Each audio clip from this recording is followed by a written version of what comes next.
En un mundo a la deriva, cuando la búsqueda e intentos humanos no bastan, solo una es la fuente de esperanza que llenará todo su ser. Es Dios, quien con su palabra viva y eficaz le habla hoy. Con ustedes, el pastor Óscar Velázquez.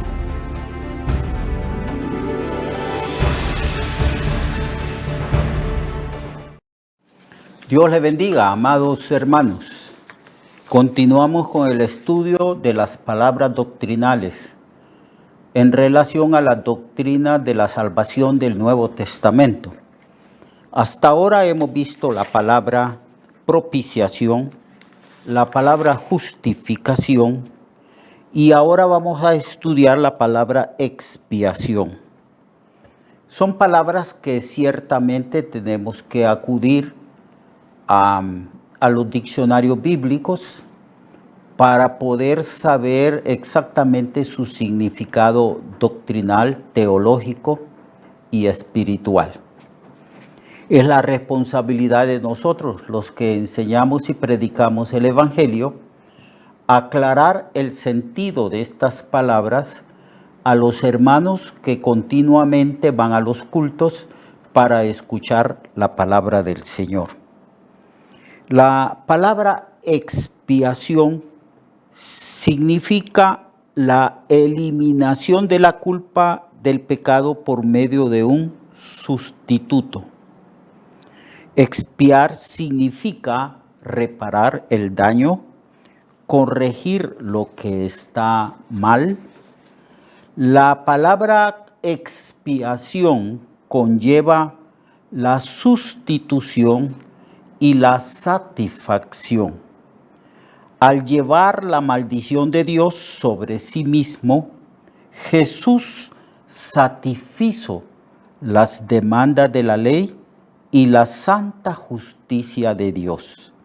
Cuando se dice que el sacrificio de Cristo satisfizo la justicia, las demandas de justicia y la santidad de la ley de Dios, está diciendo que siendo culpables era necesario, absolutamente necesario, que fuéramos castigados según lo prescrito en la ley. Porque la ley dice que si nosotros transgredimos esas leyes elaboradas por Dios para la conducta humana, si transgredimos, si desobedecemos, si traspasamos esas leyes, en la misma ley, en el mismo pacto de ley que Dios estableció, está el castigo. Y el castigo es la muerte. No solo muerte física, sino una muerte eterna, es decir, una separación del hombre eternamente, separado en un lugar no placentero, sino en un lugar que también se le llama infierno, lago de fuego que arde con azufre, y que el hombre estará allí eternamente. Ahí estará castigado, separado de Dios y llevando tormento y juicio. Eso lo declara de una manera enfática las Sagradas Escrituras. Así que era necesario que Dios expiara, quitara, anulara nuestros pecados. Él satisfizo la justicia de Dios porque ahora la justicia de Dios está satisfecha a causa de que ya se cumplió la sentencia de la ley, que es muerte, pero se cumplió en la muerte expiatoria y sustitutoria de Jesucristo, que se presenta a nosotros como el Cordero de Dios que quita el pecado del mundo. Así que Cristo, al llevar la maldición de Dios sobre sí mismo, porque la Biblia declara, maldito es aquel que es colgado de un madero, y Cristo colgó de un madero de sus pies y de sus manos. Él satisfizo la demanda de la ley, por cuanto la ley decía que el pecador tenía que morir y Cristo ya murió por nosotros.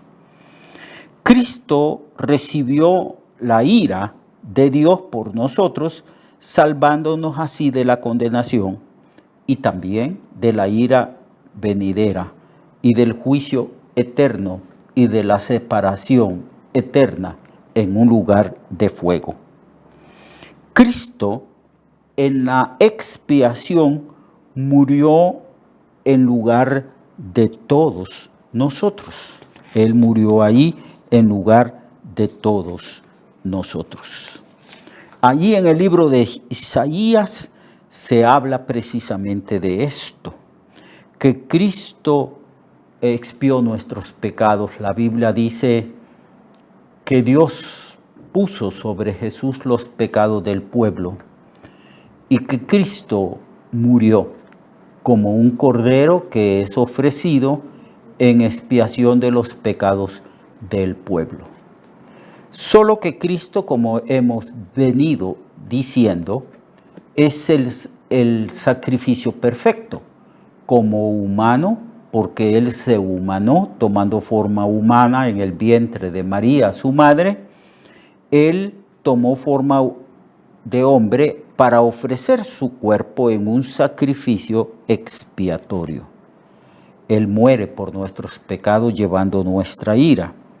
Cristo en la expiación murió como un sacrificio vicario, o es decir, sustitutivo o sustitutorio en la cruz. Y si usted lee el libro de Isaías, capítulo 53, allí el profeta Isaías habla de los sacrificios, del sacrificio de Cristo. Habla de que la justicia, la ira de Dios cayó sobre Jesús y que Jesús murió no por sí, sino que murió por los pecados suyos y míos. También en 2 Corintios 5:19 se habla precisamente de esta muerte que expía, que quita, que anula los pecados del ser humano. Eso es lo que el Señor habla y nos dice respecto a la muerte expiatoria y sustitutoria de Jesucristo allí en la cruz. Veamos pues lo que dice el libro de Isaías en el capítulo 53, verso 4 en adelante. El escritor, el profeta dice: ciertamente Él llevó nuestras enfermedades, sufrió nuestros dolores. Nosotros lo tuvimos por azotado, como herido por Dios, y también afligido. Pero Él fue herido por nuestros pecados, porque cuando Cristo murió en la cruz, muchos lo vituperaban, lo insultaban y asumían que la muerte que Cristo estaba sufriendo y su sufrimiento, su tortura, su vía crucis, era porque Él lo merecía a causa de sus propios pecados. Eso era lo que suponía el pueblo de Dios. Isaías lo vio mucho tiempo antes, siglos, y escribió y dijo que nosotros, dice, refiriéndose al pueblo de Israel, nosotros lo tuvimos por azotado, como herido por Dios y afligido. Todo mundo suponía que Cristo estaba muriendo por sus propios pecados o por su pretensión de ser el Mesías, el rey de los judíos. Y Isaías, en su profecía, explica el motivo, la razón de esa muerte expiatoria del Señor en la cruz. Pero Él fue herido, dice, por nuestras transgresiones, refiriéndose a las transgresiones del pueblo de Israel, molido por nuestros pecados. El castigo que nos trajo paz sobre él, y por sus heridas fuimos nosotros sanados. Luego declara que la muerte de Cristo es precisamente vicaria. Dice que muere por el pueblo de Israel y por todos los gentiles que habían de creer en él, por nosotros. Él fue herido, afligido por nuestras transgresiones, molido por nuestros pecados, porque el cuerpo del Señor fue literalmente molido, golpeado, lacerado. Sus espaldas eran una sola llaga, ya no tenía piel, le arrancaron la piel a latigazos. Es asombroso cómo el Señor pudo resistir esa tortura previa a su muerte. Y es asombroso cómo Él pudo tomar su cruz, salir de la ciudad en dirección al Gólgota.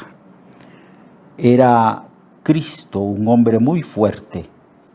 Él fue un varón muy fuerte porque era obrero carpintero. Y cuando uno lee con detalle y detenimiento los sacrificios, o sea, los sufrimientos de Cristo, es asombroso que se mantuvo de pie, pero era necesario que Él cumpliese todas las profecías referentes a su sufrimiento, a su sacrificio y muerte en una cruz. Pero Isaías aclara que Jesús no murió por sus pecados porque nunca tuvo pecados. No murió por transgredir las leyes de Dios porque siempre hizo la voluntad de su Padre. Él simplemente está tomando el lugar que a usted y a mí nos correspondía. Y esto está aclarado en esta profecía. Dice aquí que el Señor cargó en él el pecado de todos nosotros. Y fue Dios quien puso los pecados nuestros sobre Jesús, su Hijo. Y su Hijo es el Cordero que Dios proveyó para llevar los pecados de los escogidos, de los que iban a creer en Él.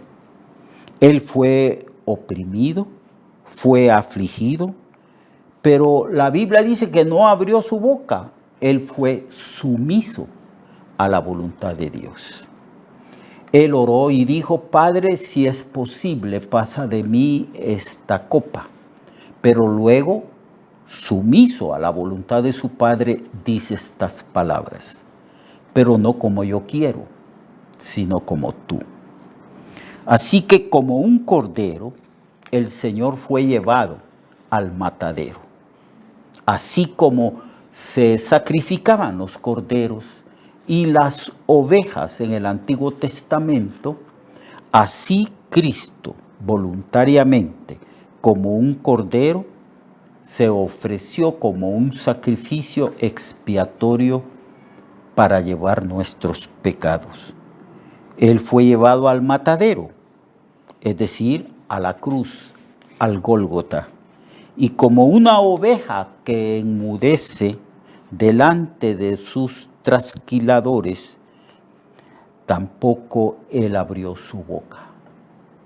La vez que abre su boca allí en la cruz fue para orar al Padre y decirle al Padre: perdónalos, porque ellos no saben lo que hacen. Y también previamente allí en la cruz había hablado a uno de los que habían sido crucificados juntamente con él. Dice que él estaba en medio de dos ladrones crucificados y le dijo a uno de ellos: de cierto te digo que hoy estaréis conmigo en el paraíso.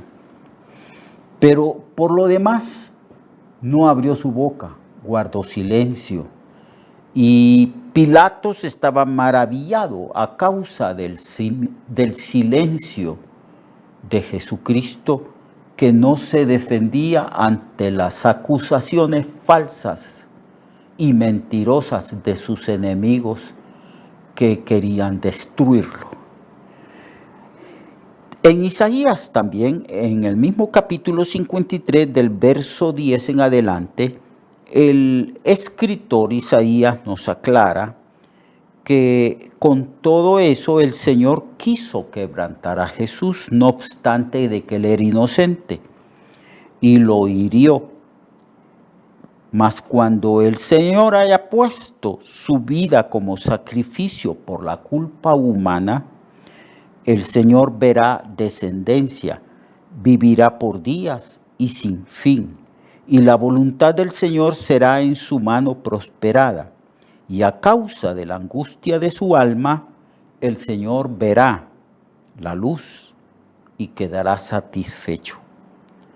También dice que por su conocimiento mi siervo justo justificará a muchos y cargará con los pecados de ellos. Y por tanto, dice Dios, yo le haré parte con los grandes y con los fuertes repartirá despojos, porque derramó su vida hasta la muerte y fue contado con los transgresores, habiendo él llevado los pecados de muchos e intercedido por los transgresores. En el capítulo 53 se habla de la obra expiatoria y vicaria de Cristo. Eso fue profetizado y se cumplió literalmente al pie de la letra en el momento en que Cristo llevó la cruz y fue crucificado y levantado en ese monte llamado Calavera o Gólgota.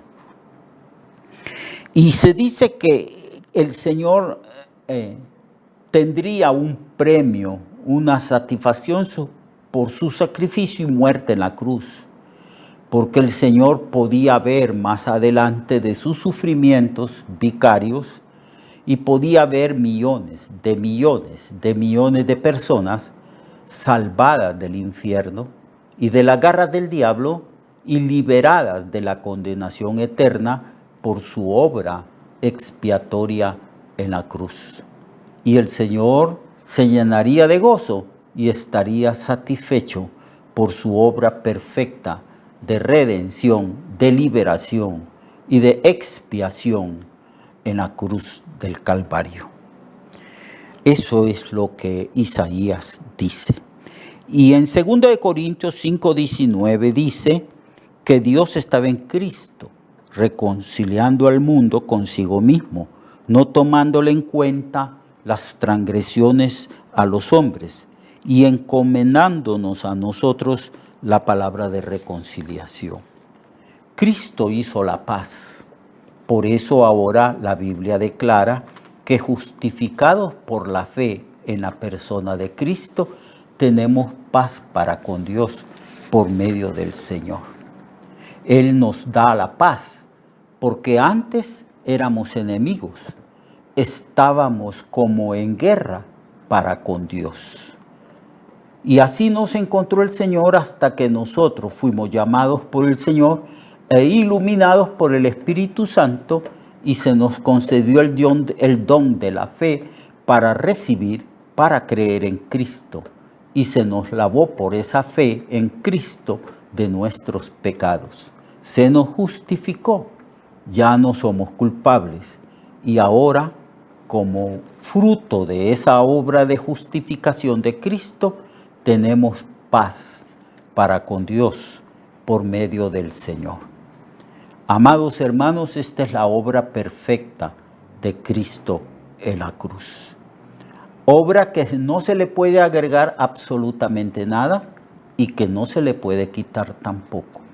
La salvación es por fe, por gracia, gratuitamente, cuando nosotros recibimos o creemos en Cristo y le recibimos en nuestra vida, en nuestro corazón, como nuestro Señor y nuestro Salvador.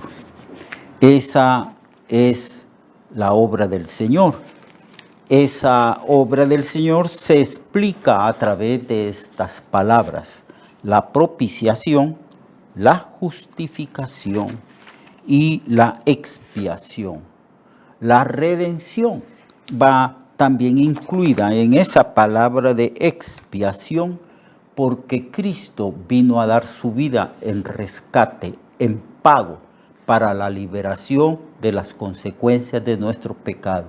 Él nos liberó del pecado, nos liberó de la potestad de Satanás y nos ha liberado del infierno. Él ahora nos ofrece su gracia, su amor, su misericordia, y como todo esto ha sido hecho de una manera perfecta por la obra de Cristo en la cruz, nosotros tenemos esperanza de vida eterna y esperamos y aguardamos la venida del Señor, el cual nos trasladará a su reino celestial y ahí estaremos con el Señor para siempre. Amemos y sirvamos pues al Señor, porque Él nos ha concedido todas estas cosas gratuitamente, solo porque nos ha amado desde antes de la fundación del mundo. Dios le bendiga, amado. Dios le bendiga. Cuando uno estudia estas cosas referente a la obra perfecta de Cristo, nuestro corazón se inclina a servirle a Él y a ser fiel hasta la muerte. Seamos fieles al Señor, amemos, vivamos para Él, no para nosotros mismos, sino para Él, para la gloria de su nombre, porque Cristo ha manifestado su gracia y su amor sacrificial por todos nosotros. Hasta la próxima vez, hasta mañana. Dios les bendiga y Dios les guarde. Recuerde que su vida puede cambiar y mejorar, porque la palabra de Dios es viva y eficaz y más cortante que toda espada de dos filos. Hebreos 4:12. Nuestra oración y deseo es que esta palabra predicada lleve mucho fruto. Le esperamos en el próximo programa, a esta misma hora y en esta misma estación. Esta es una producción de Ministerios Reflexionarte, en colaboración con Cirkenu Network. Sus comentarios son bienvenidos. Escríbanos al correo reflexionartehn@gmail.com o al 504-9802-6186. 504-9802-6186.